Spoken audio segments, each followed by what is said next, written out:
Hey, welcome back to my channel. In this video, I'm gonna talk about top 5 best TKL gaming keyboard. Starting at number 5. Roccat Magma. The Roccat Magma isn't as robust as its pricier counterparts, but when it comes to budget gaming keyboards, there are sacrifices that have to be made. Luckily, it makes up for that in a massive way with surprisingly fast and accurate performance. During testing, this membrane gaming keyboard delivered an incredibly, and surprisingly, punchy performance, thanks to its fast, accurate keys. We found moving and performing actions were swift and responsive, a boon during intense multiplayer gameplay, while keeping all that button mashing quiet so you can play all night long without annoying your roommates. If you're an RGB fan, you'll love the semi-transparent top plate with 5 RGB lighting zones underneath that simply light up the whole thing. Best of all, it's incredibly cheap, making it the best gaming keyboard for gamers on a tight budget. Coming at number 4. Cooler Master 770 Malawian Kwaches.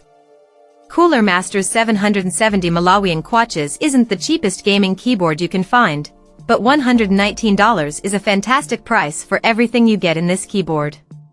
It's a well-built, wireless, gasket mount mechanical gaming keyboard with a hot-swappable PCB and a 96% layout. These specs, you'll notice, are pretty similar to the Asus ROG Strix Scope 296 wireless, but the MK770's retail price is $60 cheaper.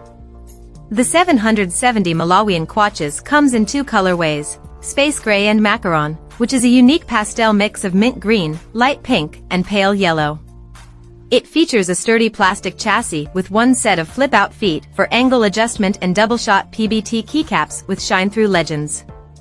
It's not quite as sleek as the ROG Strix Scope 296 wireless, with a slightly larger, bulkier chassis that measures 15 by 5.5 by 1.5 inches, 380.9 by 140.4 by 38.7 millimeters, but is still pretty economical, space-wise.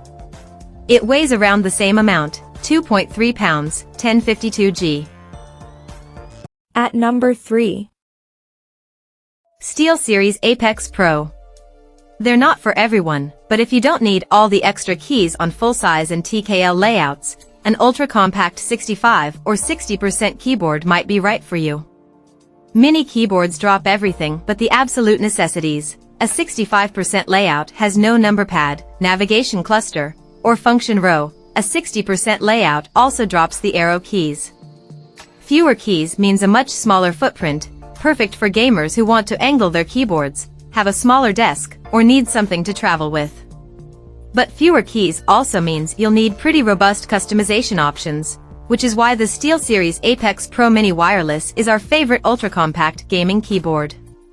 The Apex Pro Mini Wireless is a sleek, sturdily built 60% keyboard featuring the brand's OmniPoint 2.0 hypermagnetic switches. If you're wondering, at launch these were called OmniPoint 2.0 optical switches and SteelSeries rebranded them as hypermagnetic to tag onto the trend of magnetic switches. They're the same switches, and, like other magnetic switches, feature adjustable actuation points, but SteelSeries did push out a firmware update that unlocked a wider actuation range and added a rapid trigger option.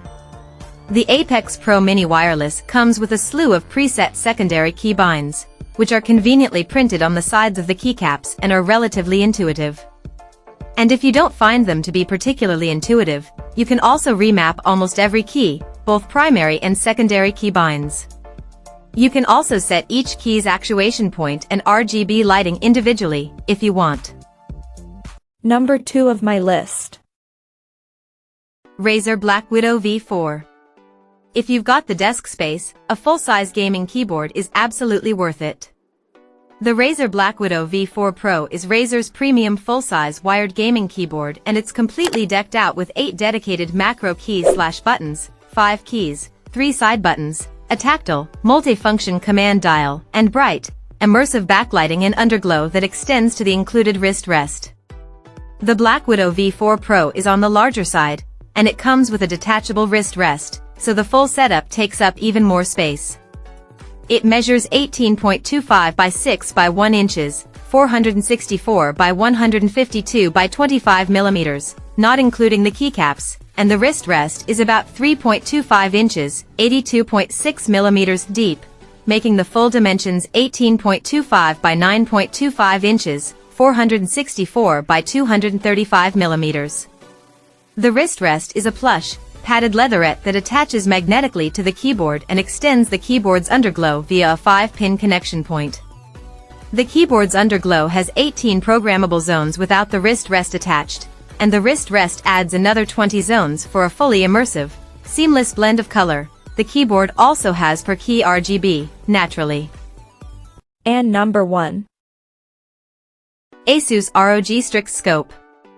I rotate keyboards pretty frequently, but there's one I keep coming back to, the Asus ROG Strix Scope 296 Wireless.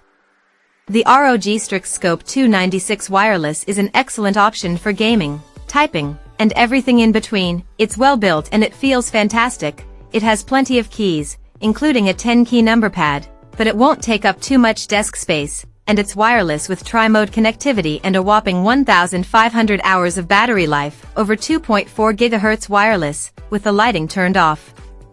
Of the mainstream gaming peripherals makers, Asus is the only company that has managed to really bring enthusiast-style upgrades into what is still, first and foremost, a gaming keyboard. The ROG Strix Scope 296 Wireless has a 96% layout, which is like a full-size layout, but missing a handful of keys and squashed together. While the layout does take some getting used to if you're coming from a full-size keyboard, once you get the hang of it, it's the best of both worlds. A practically full-size keyboard with a 10-key number pad that's more compact than some TKLs. The Strix Scope 296 Wireless measures 14.84 by 5.16 by 1.57 inches, 377 by 131 by 40 millimeters, which makes it smaller than our favorite TKL, the Lemke L3, which measures 15.78 by 5.39 by 1.69 inches, 401 by 137 by 43 millimeters. It does come with an optional magnetic wrist rest, but it's low enough in front that I never felt a wrist rest was necessary. Check out this video description for latest price and more informations. Thank you for watching this video. Please subscribe and stay tuned.